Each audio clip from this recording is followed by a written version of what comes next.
Sur un chantier, la tenue obligatoire pour un technicien est le port d'un casque de sécurité, de lunettes de sécurité, des protections pour les oreilles, des gants de protection, une veste de sécurité et des bottes de sécurité.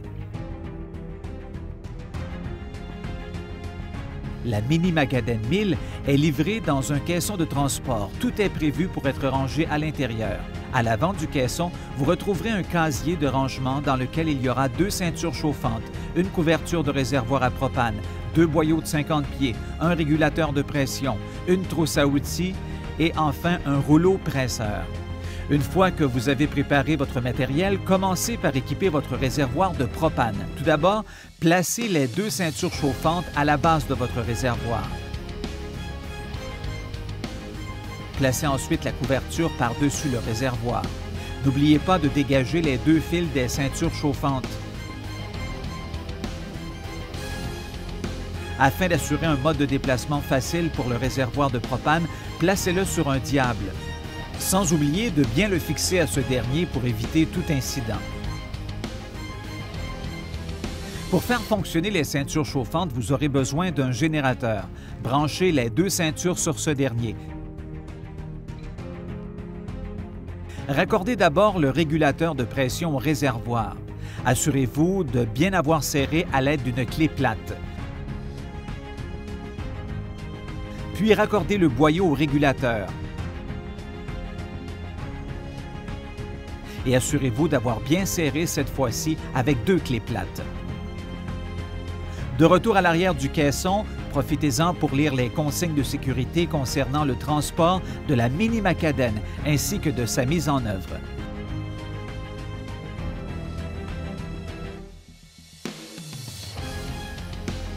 Par exemple, il est très important de ne pas oublier de bien installer le support d'ancrage avant tout déplacement de la Mini Macadam. Pour la sortir du caisson, enlevez ce support d'ancrage. Ensuite, mettez le coupe-circuit sur la position On, touchez l'écran tactile et mettez l'embrayage à la position V1 pour vous aider dans la pente. Puis sortez la Mini Macadam de son caisson en marche arrière et en la soulevant comme ici. Prenez votre temps.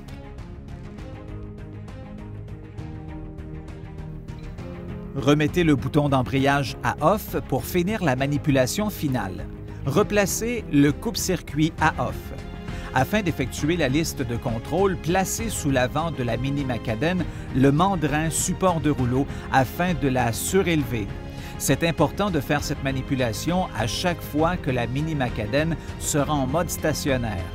Raccordez ensuite l'autre extrémité du boyau à la Mini Macadam, sortez de son logement le support de boyau et placez le boyau ainsi. Allez ensuite ouvrir le robinet du réservoir et vérifier que la pression du régulateur au réservoir soit entre 15 et 17 PSI. Puis, il faut purger l'air qu'il y a dans le boyau. Gardez donc la position fermée du robinet d'arrivée de gaz du côté de la Mini Macadam. Desserrez l'écrou de serrage à l'aide de 2 clés plates pour faire sortir l'air, puis resserrez.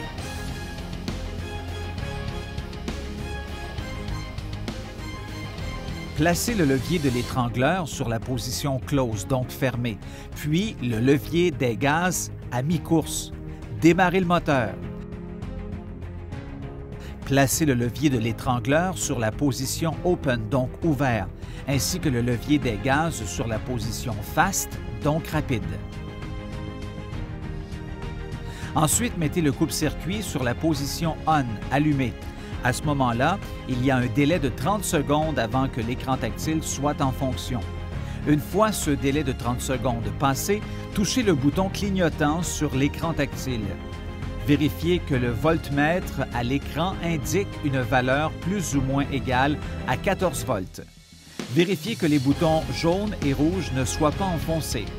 Ensuite, on procède à la vérification de l'embrayage. Tournez le bouton vert de l'embrayage sur la position off qui correspond à la position neutre de l'embrayage et vérifiez à cet instant que la machine roule librement.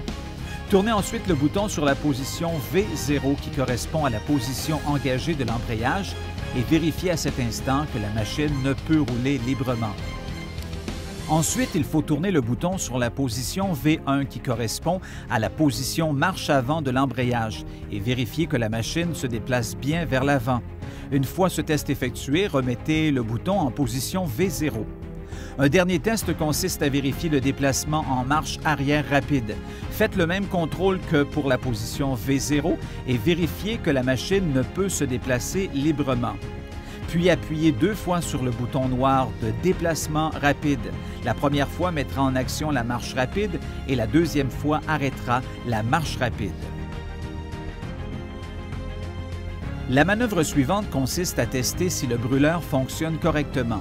Il faut alors ouvrir le robinet des gaz. Tournez ensuite le bouton rouge d'allumage du brûleur sur « On » pour l'allumer. Vérifiez alors que le brûleur allume. Maintenez le brûleur allumé 3 secondes maximum, puis remettez le bouton sur « Off » pour éteindre ce dernier. Refermez le robinet de gaz. Avant de les tester, il faut mettre en place les détecteurs. Coulissez ainsi les détecteurs de direction. Avant d'aller plus loin, il est important de bien vérifier que la valve de gaz est toujours fermée. Mettez le bouton d'embrayage à la position V0. Réduisez ensuite la vitesse à une valeur de 4 à l'aide de la manette sur la droite de la machine. Une valeur de 4 correspond à une vitesse nulle de la machine. Ensuite, placez le bouton du brûleur sur la position On et le bouton d'embrayage sur la position V1. Ensuite, commencez par tester un des 2 détecteurs, par exemple le gauche.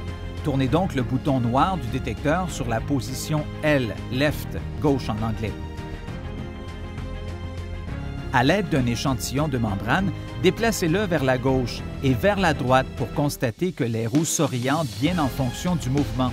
Effectuez de même pour le détecteur droit en passant le bouton noir des détecteurs sur R, right en anglais, donc droit.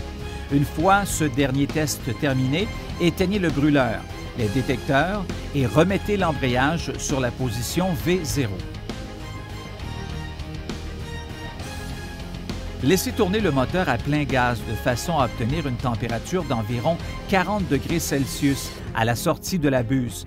Vérifiez ainsi la température pas plus loin. Ensuite, fermez le robinet d'entrée des gaz sur la machine. Fermez ensuite le robinet de gaz sur le réservoir de propane. Purgez le boyau d'alimentation en laissant tourner le moteur jusqu'à son arrêt complet.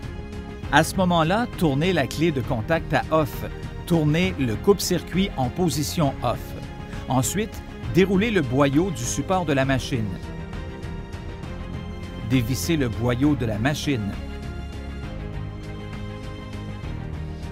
Débranchez le générateur des ceintures chauffantes, dévissez le boyau du réservoir ainsi que le régulateur.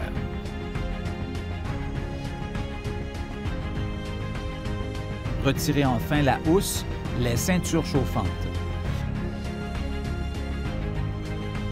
Et vous êtes prêt pour remettre la Mini Macadène dans son caisson de transport.